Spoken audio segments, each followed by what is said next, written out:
The webinar will begin in a moment.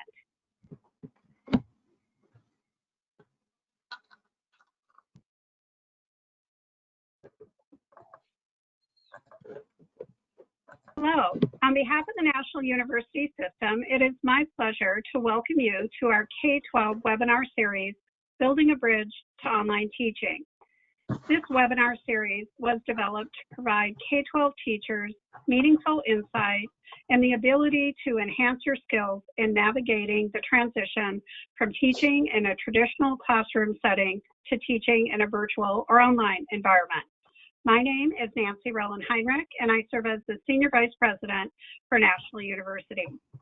We have been very pleased with the tremendous response to our webinars, including more than 5,000 K-12 teachers from throughout the United States.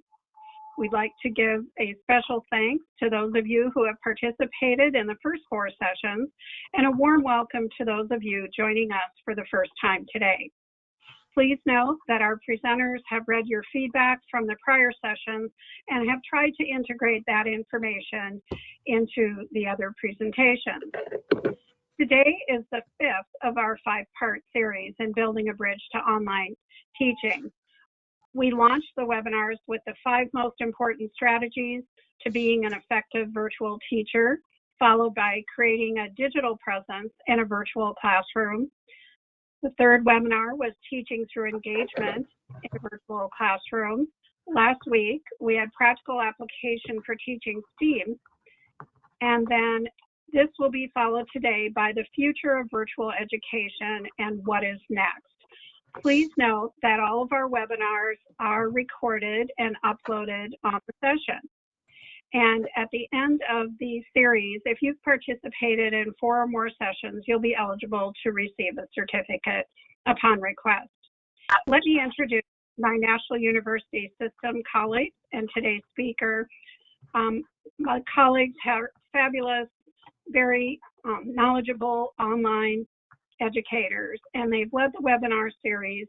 And I'd like to introduce Dr. Colin Malaire, Vice Provost, North Central University, Dr. Shannon McCarty, Vice President of Teaching and Learning at National University, Dr. Andy Sheen, the Chief Academic Officer at National Education Partners, and Steve Halfaker, who is a retired superintendent and online professor.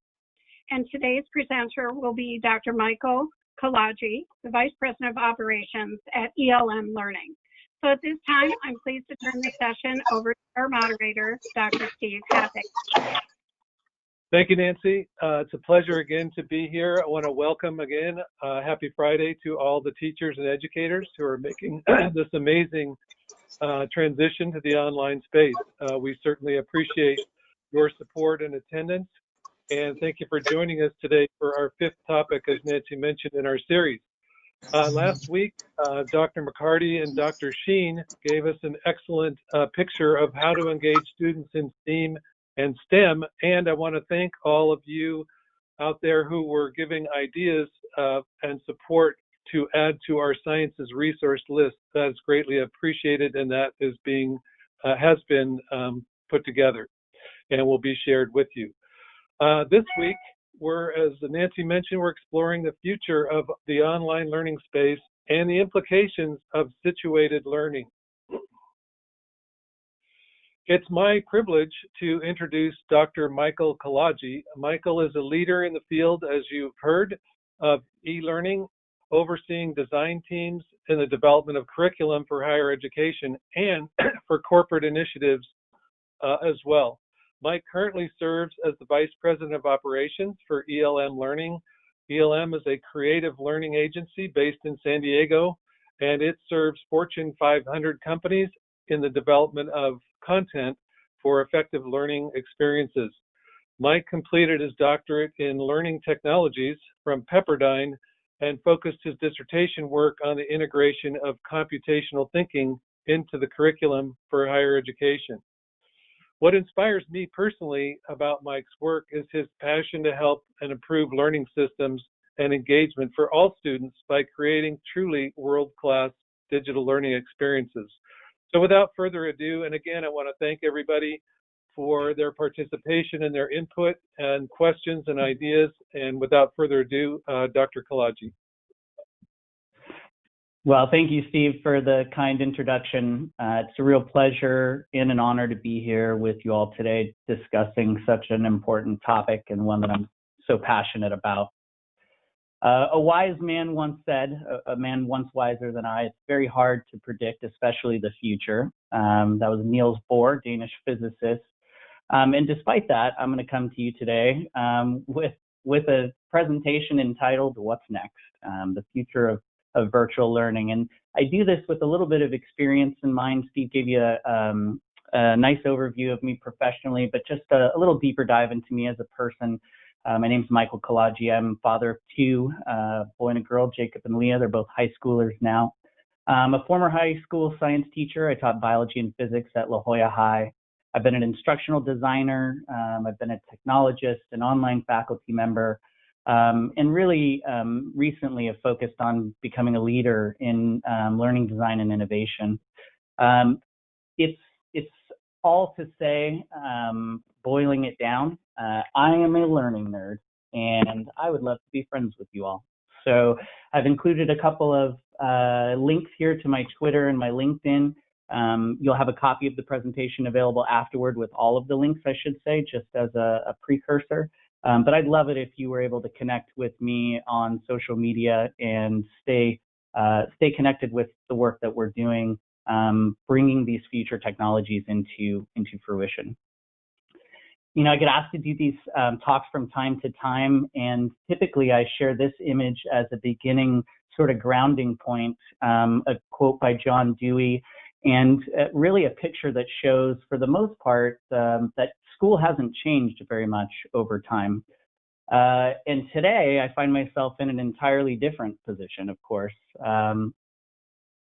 This graphic here is from UNESCO, the United Nations Educational, Scientific, and Cultural Organization, showing the tracking of the impact on education efforts around the globe by COVID-19.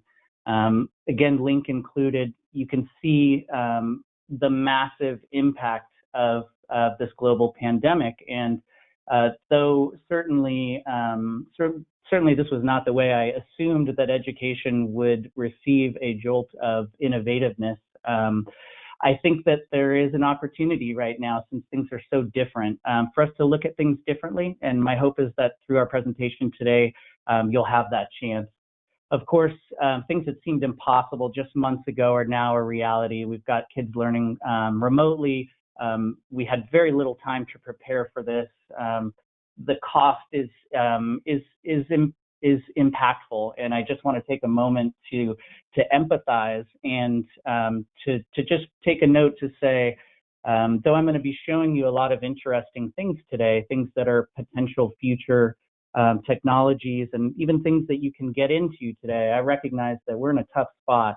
And so hopefully today is somewhat inspirational for you, give you a chance of to choose a direction intentionally and to move towards that. In my house, we're dealing with graduation being different. My son is a high school senior here at Del Norte.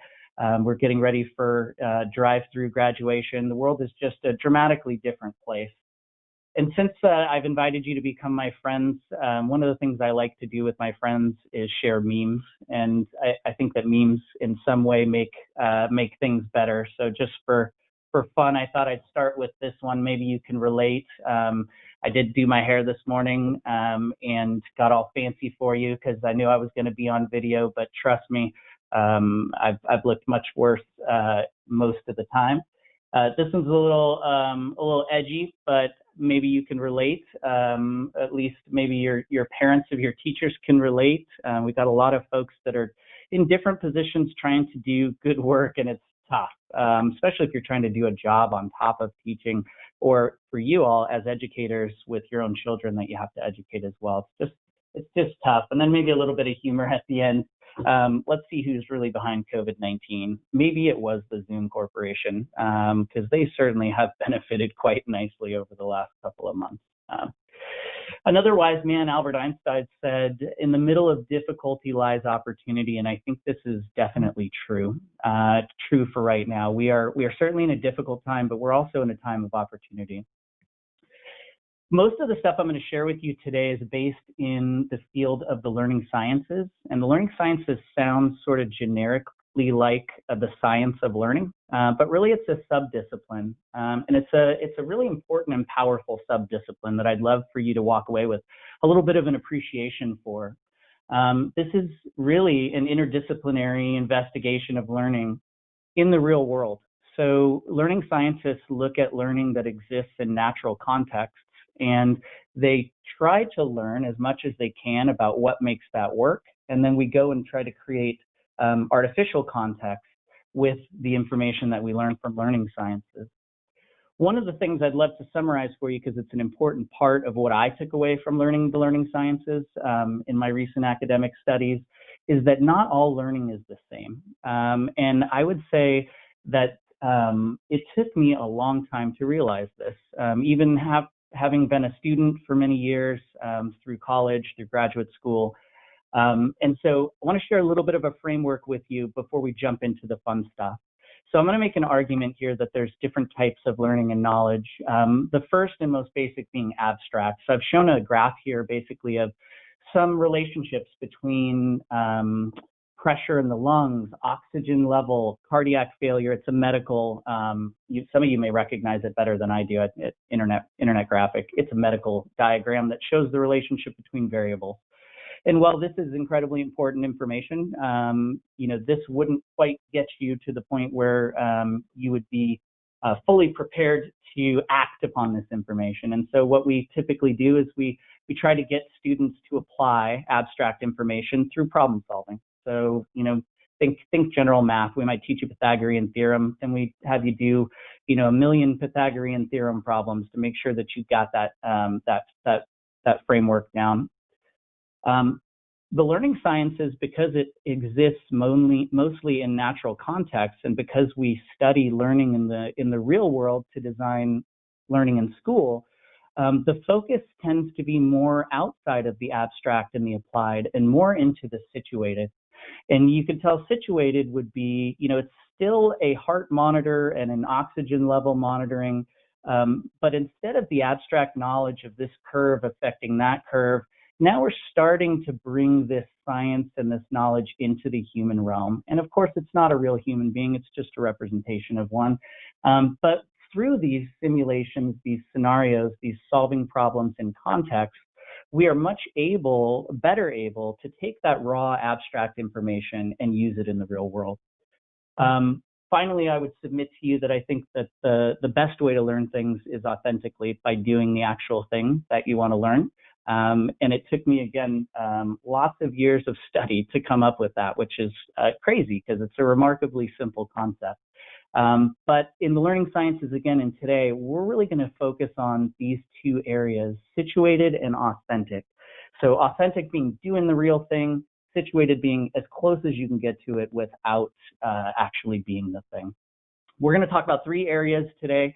In general, we're going to talk about situated and authentic first, like I just mentioned. We're going to then move on to learning through building and play.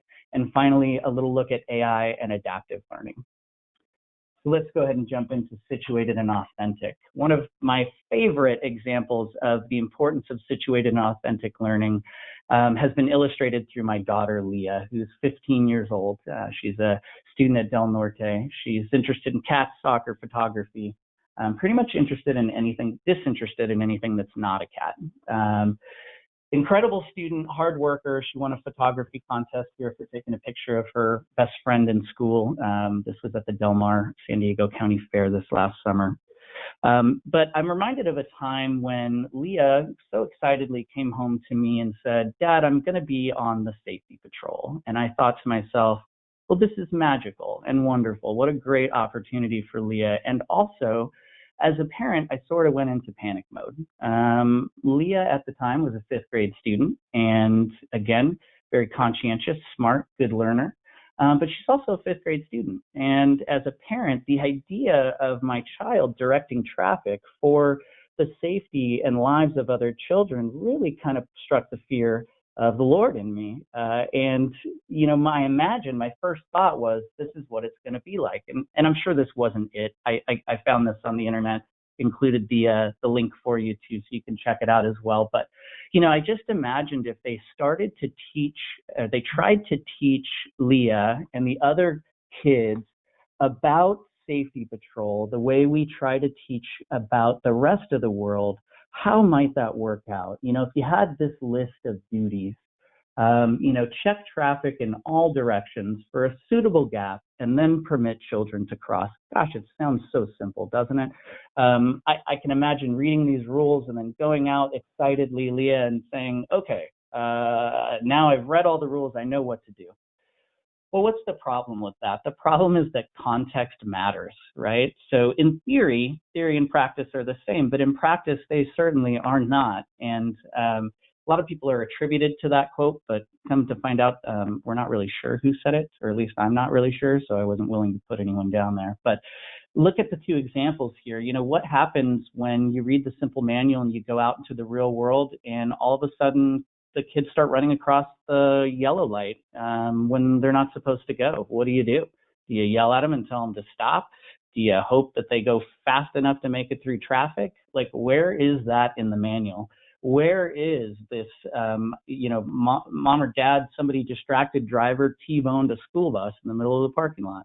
That, I bet you, is not on page 7 of the manual. And the reason why I bring this up is because so much of learning, particularly in the learning sciences, is based upon the idea of apprenticeship and legitimate peripheral participation, which is basically the idea of doing small bits of the actual work under the guidance of somebody who's more experienced in order to learn the actual practice of the thing. And as John Seeley Brown and Duguid mentioned in 91, the central issue of learning is becoming a practitioner, not learning about the practice. So how did this work? My daughter didn't just read a manual. She didn't just get sent out to the front of the school with a stop sign. The previous year, and many of you probably know this because you're in K-12, but the previous year, at the end of the year, she had an opportunity to shadow the safety patrol participants from the previous year.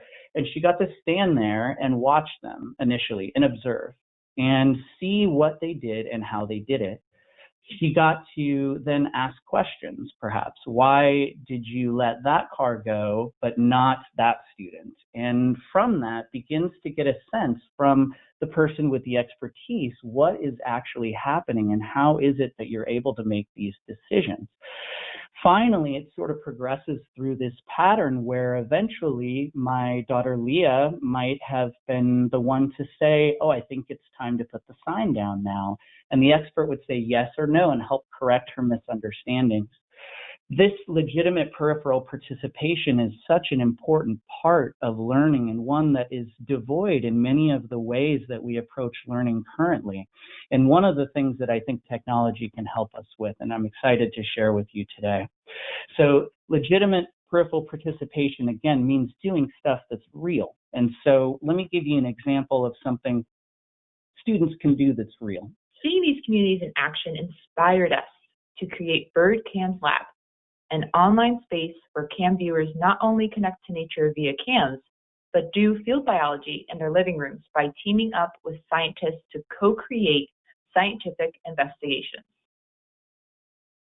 Co-created projects involve participants in the scientific process every step of the way, from deciding what questions to investigate, to contributing data, to interpreting and sharing results. So there's an example of allaboutbirds.org. This is a Cornell University initiative that allows students to actually observe birds in the wild and partner with scientists to make observations and ask interesting and unique questions. What a fascinating way to learn about bird behavior, to learn about scientific reasoning, to learn about hypotheses, and to learn about careful observation.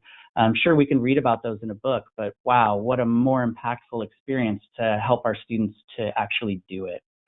Another example here.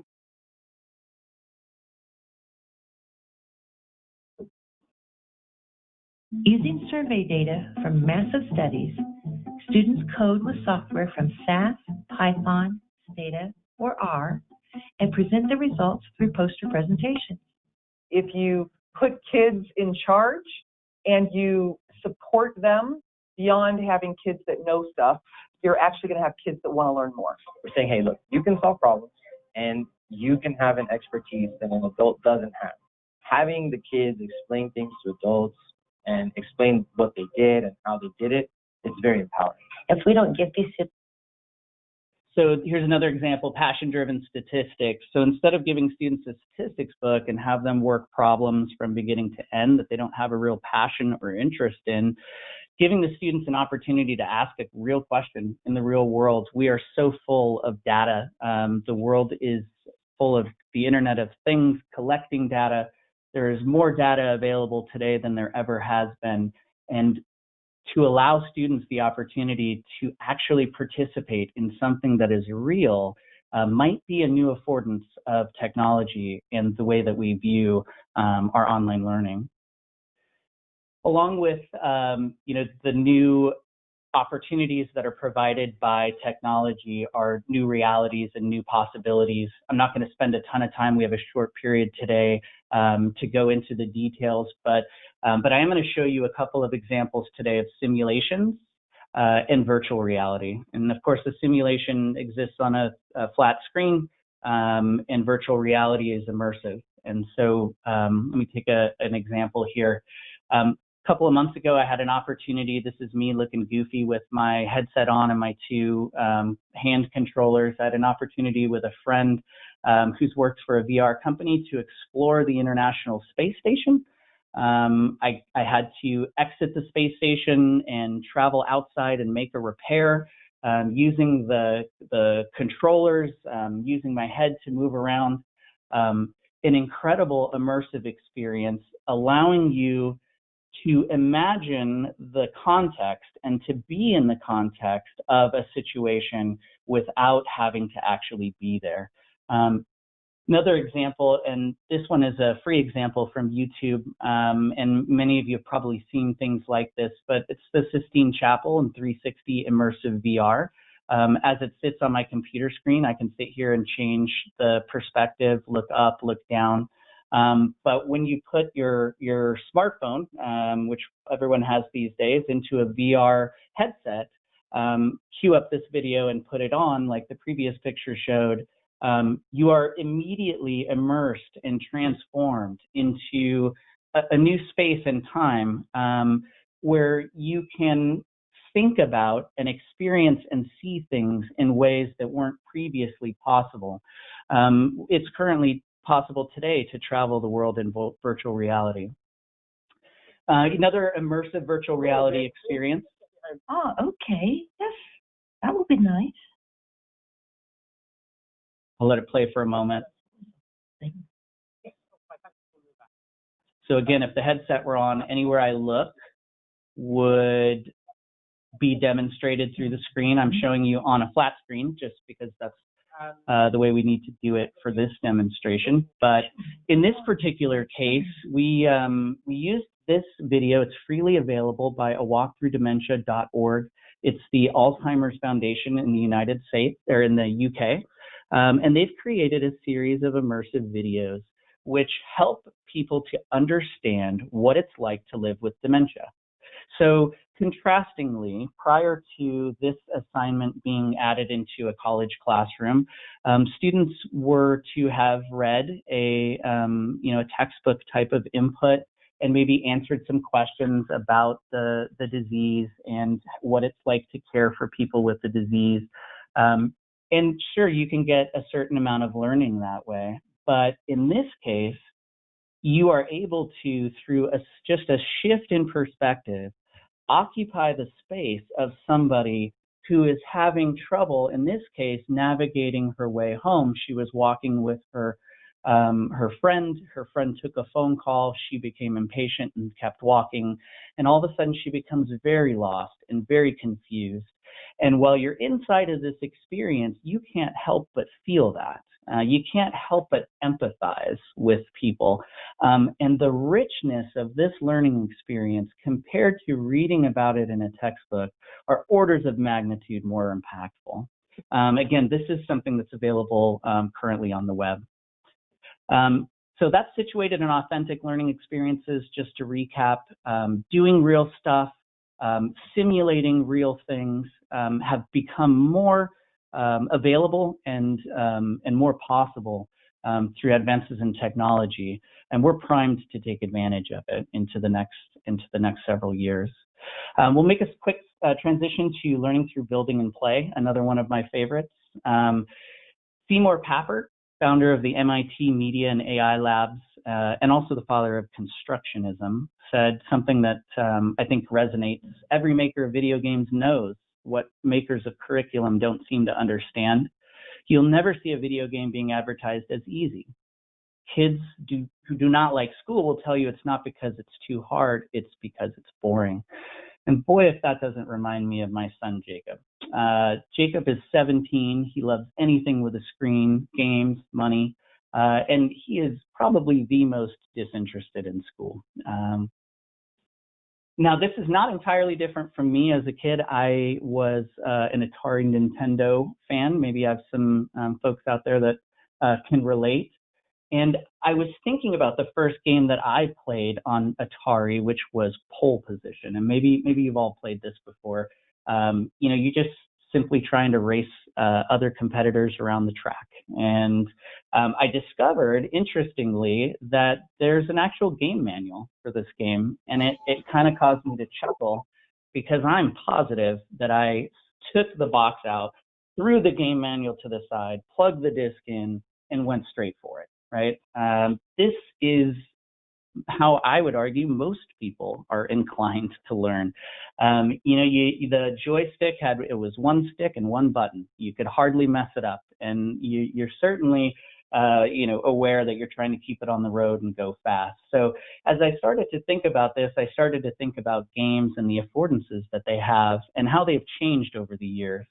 Give you a little contrast, this is a slightly grainy picture of Forza 7, which is a racing game that's in ultra 4K high definition.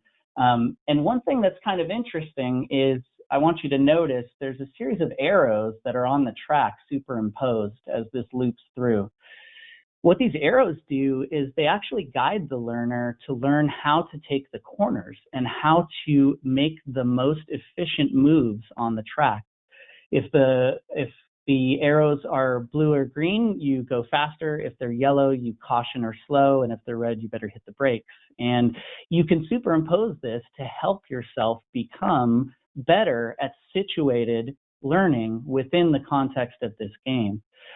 Reading the manual, slow down at the curve, turn your wheel slightly to the right. It's all true. And you can't argue that it's not right. It's accurate. And yet, compared to actually driving, compared to actually having a guide that shows you where to go and how to do it, it's a night and day difference. And so just give you a glimpse into, students like my son, Jacob, who's now a senior.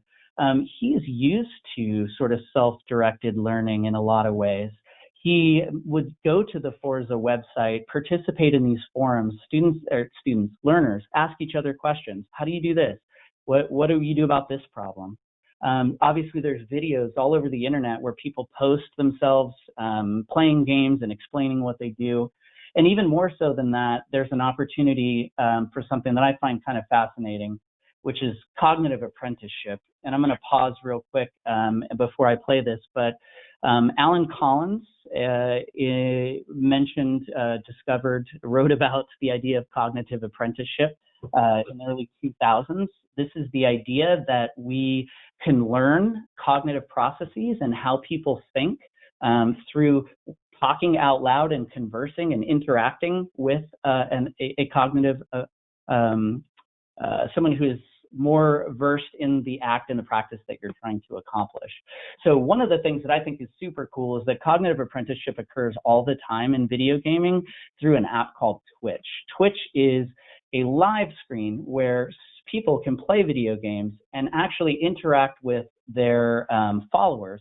Followers can ask questions, but more importantly, and I want to play this clip now, notice the sounds and the feels as you're watching this person go through, and think about how instructive that is as you are learning to emulate what it is that they do.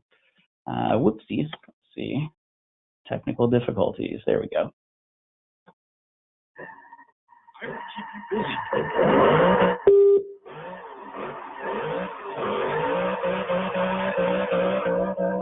You can see how he's turning the wheel. You can see how he's pumping the gas.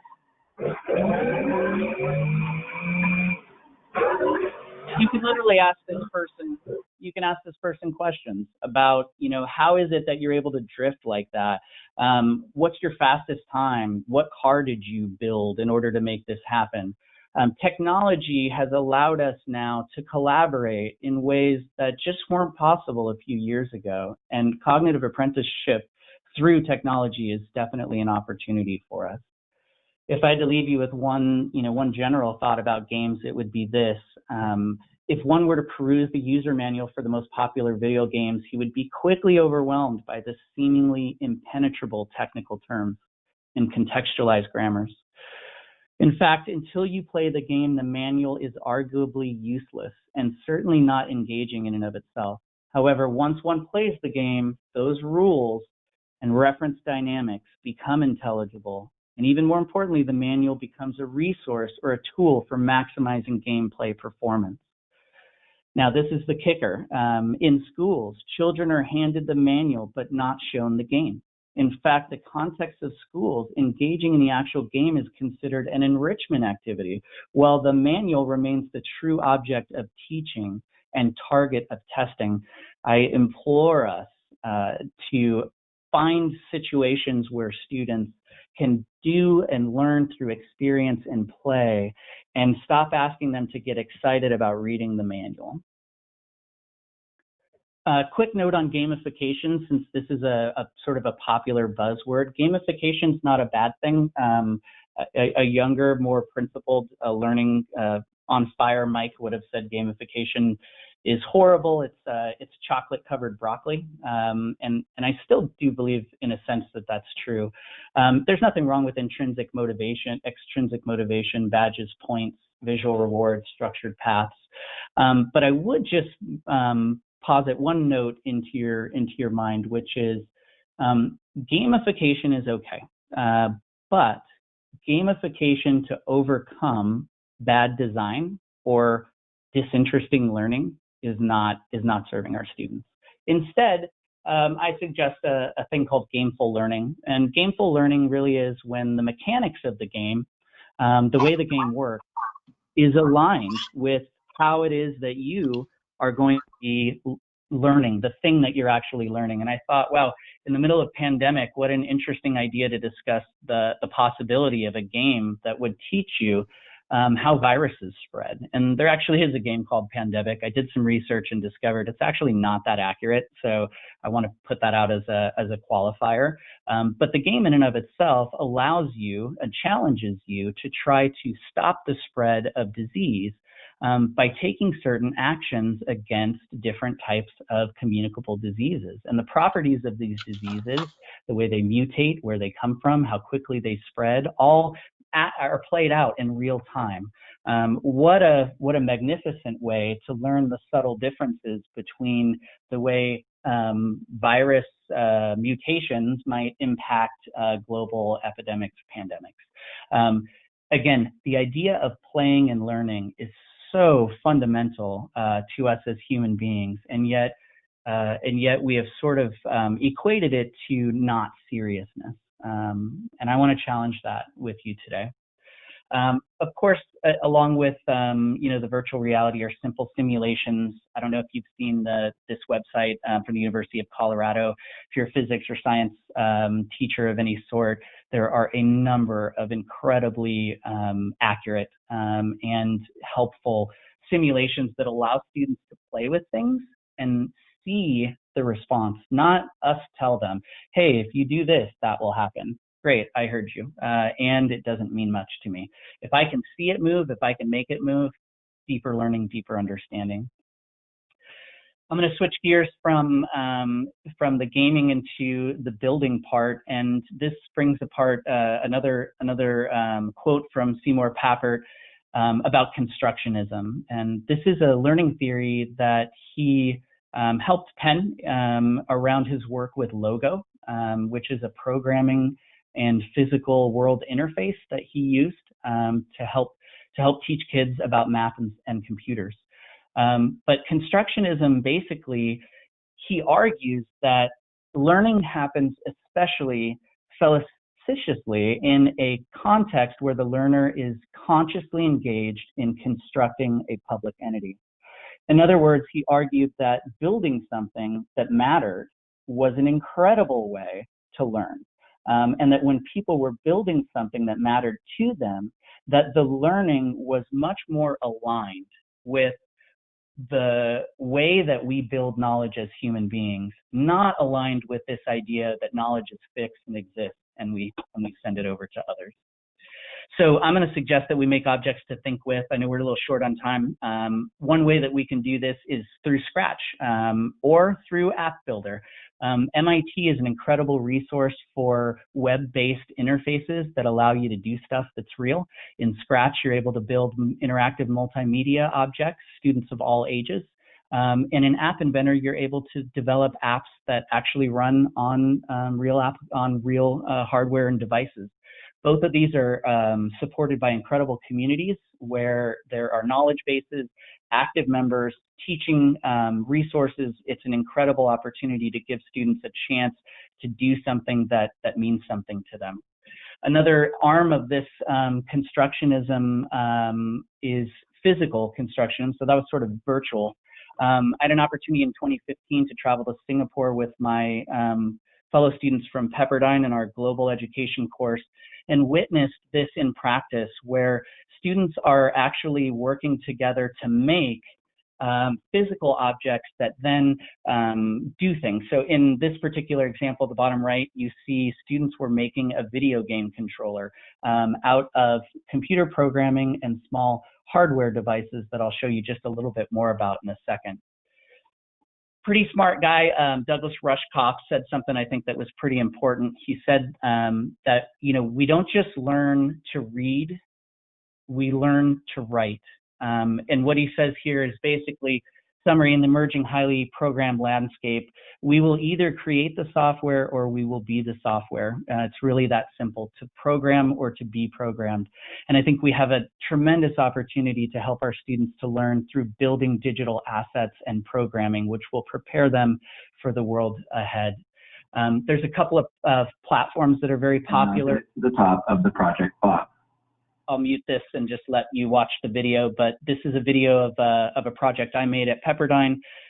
It is a light activated reminder system. My son is a video game player, doesn't like to get ready for school, so I hid his remote inside of a box. When he opened the box in the morning, the light triggered the sensor and it played an audio message for him that told him all the things he needed to do before he was able to get the remote control in the morning. So fun stuff, and definitely a great way to learn. I'm going to give you a brief overview on adaptive, and then we're going to go ahead and open it up for questions from the panel. Adaptive learning is another amazing opportunity of things that are in the nascent form in the field of learning. In the learning sciences, these adaptive learning platforms, these tutoring platforms are typically called intelligent tutoring systems. And basically, these are the computers that adapt and interact with the learner based on computational models, cognitive science, math, artificial intelligence, and other relevant fields. So this is sort of building a machine that helps folks to learn. And I want to just show you a very simple example of how these machines work. They can be very complicated, and you'll see probably lots of demos over the next several years of machines that do different things. But this is what the research says. The research says a human tutor Usually we'll have an effect size through meta-analysis of about 0.79, meaning you're going to improve 0.79 with the impact of a one-on-one human tutor. Answer-based tutoring, so this is sort of the most basic of adaptive or non-adaptive sort of feedback programs where, you know, they give you a question, they give you a prompt, and then they ask you a question. You enter in the answer and it says you're right or you're wrong. This sort of thing, again, through meta-analysis, has been showed to improve about 0.31 effect size on learning results. Step-based tutoring is a little bit more in depth, and some of our products out there are really starting to push the envelope here and in the next level, which is having students actually break out and enter the parts of the problem that they would solve while they were solving the problem themselves. So instead of just asking for the answer, saying whether it's right or wrong and giving you some generic feedback, giving you multiple opportunities to input information, using those inputs to determine what it is that you did and did not get correct, and then feed you the information that you need in order to understand what it is you didn't understand the first time. And then finally, sub-step-based, which I'm not going to spend a ton of time on, it's even more complex. It might first ask you a question, then ask you whether or not you feel comfortable understanding and how to proceed, and tutor and coach you at even a more refined level. Now, this is great. A lot of it's based on cognitive science, too. A lot of it's very memory-based. This is the Ebbinghaus forgetting curve, which shows that in 3 days from now, you will only remember 60% of what I told you, and after that, it gets even worse, unless you're reminded. So many of these tools have built-in intentional reminders, which is great. But I want to make sure we're all aware of, and this is one of maybe the main points of artificial intelligence and adaptive learning, is that learning is more than information transfer. And so this idea that, you know, we can program a machine and the machine can program the person, it can be seductive from a process and scaling perspective. But the reality is that these things are not, it's not that simple. So even when we use adaptive, I encourage you to do things like build adaptive steps that build to deliverables. So an example of a course we developed in conjunction with Andy Sheen, actually one of our panelists, where we have project-based learning, a project deliverable, and each of these individual steps to deliver the project was fed and nurtured through the adaptive program. So the adaptive helped them to understand the key basics. They took those basics and they went and built. I'm going to skip over chatbots because chatbots are just a little bit futuristic. I'll say one small thing about them, and then I'll go ahead and pass it over for some panel discussion. Chatbots, again, computers that answer simple questions. They don't work great to begin with. You have to train them. And once you do train them, they're still not going to answer all the questions that a teacher would have. So while we think about, you know, how to get you as educators more into the meaningful stuff, the good learning, the projects, the authentic and situated, we know that chatbots and artificial intelligence-driven platforms can help us, but they will never replace us. And thank goodness for that, because if I don't know about you, but I certainly would not want to learn from you know, the equivalent of a phone tree. Yes, no, right, wrong. I'm a human being, and human beings need other human beings to learn.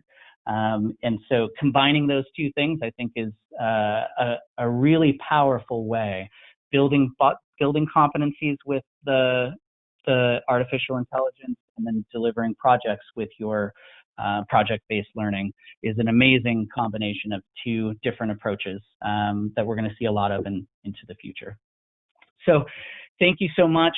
That was the 3 sections that we had scheduled for today: situated and authentic, learning through building and play, and AI and adaptive. I hope that this has been fruitful for you to help you to think about the different ways that technology can and might impact us in the next few years.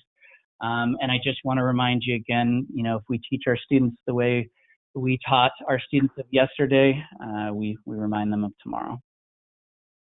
We rob them of tomorrow. Wow. Thank you, Mike. That was just refreshing, outstanding, inspiring, and challenging all in one fell swoop. Appreciate that. My first reaction personally is how these systems that you mentioned embed feedback as an automatic part of the loop, whether you're talking about gaming or some of the situated learning, because you can't move forward unless you make an adjustment, and it's so immediate that is embedded in this environment. But I'll throw it open to our experts. Colin, any comments? Interesting tidbits? I know you're heavily into this also. Yeah, I really enjoyed the presentation, and I was just curious, Mike. Things like the augmented reality, virtual reality experiences. Do you have a sense of time frame for when you think you will start to see those in the K-12 sector more pervasively? Do you think it will be sort of in the primary first and then secondary, or the reverse, or what are your thoughts on that? Great question, Colin. I think it's going to start most likely in corporate training and business learning before it gets into public education, mainly because of funding. Businesses have money to spend a lot to get things done quickly.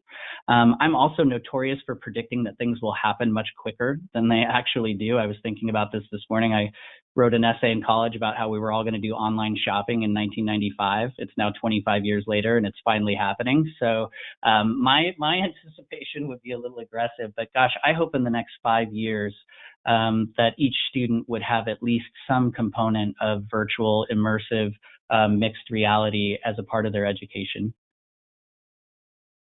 That's a great question. Thank you. Thanks. Dr. Sheen, what are your thoughts?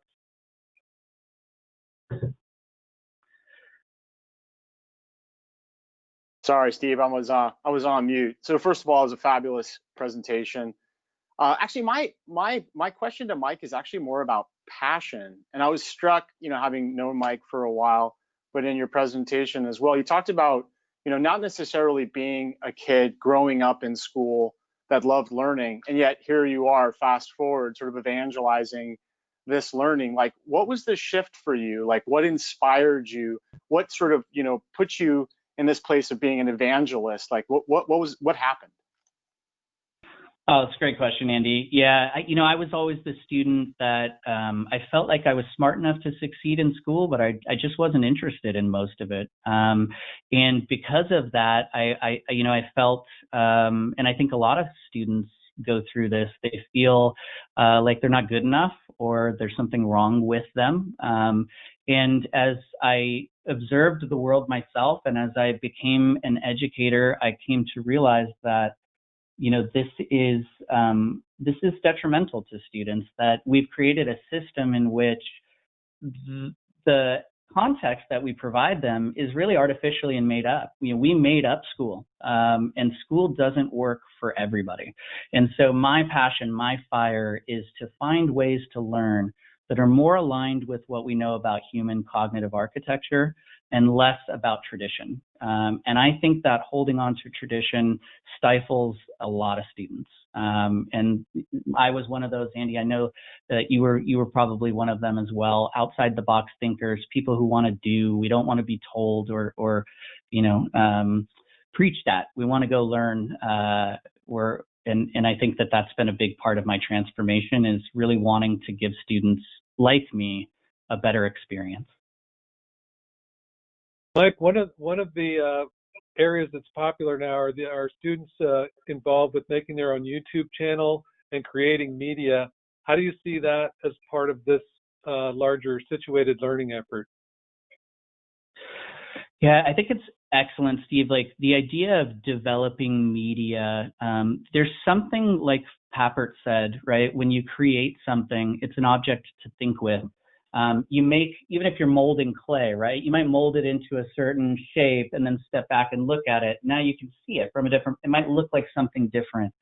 So the creation of artifacts, whatever they be, if they be video, if they be, interactive media, websites, programs, if they're making their own programs, these are structures that allow them to think, and to evolve their identity in a public way that's really meaningful. So obviously there's some security and, risk depending on the age of the children. I'm not suggesting that we give small children full unfettered YouTube access, but to find ways for students to create and make public what they have created is a tremendous vehicle for learning.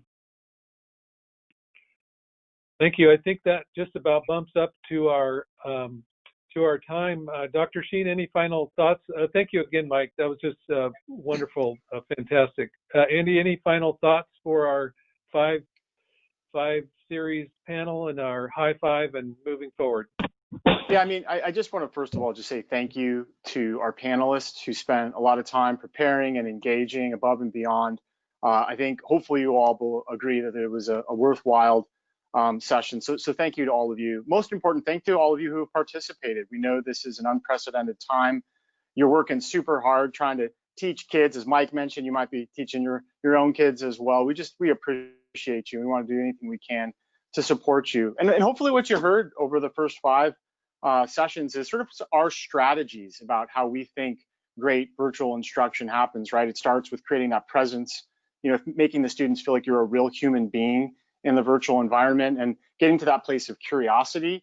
You heard from Colin this importance of teaching through engagement and great feedback, and how do you offer great feedback and the tools that you can use to create great feedback. You heard from Shannon about teaching STEAM online and the importance of simulations and curiosity and play, and as well as this amazing set of open educational resources that are available to, which I actually heard a bit from Mike about. And then with Mike, this idea that not only is this future technology going to be slowly but eventually more available to us, how do you fuse that with what we know about how people really learn and ignite that passion for students?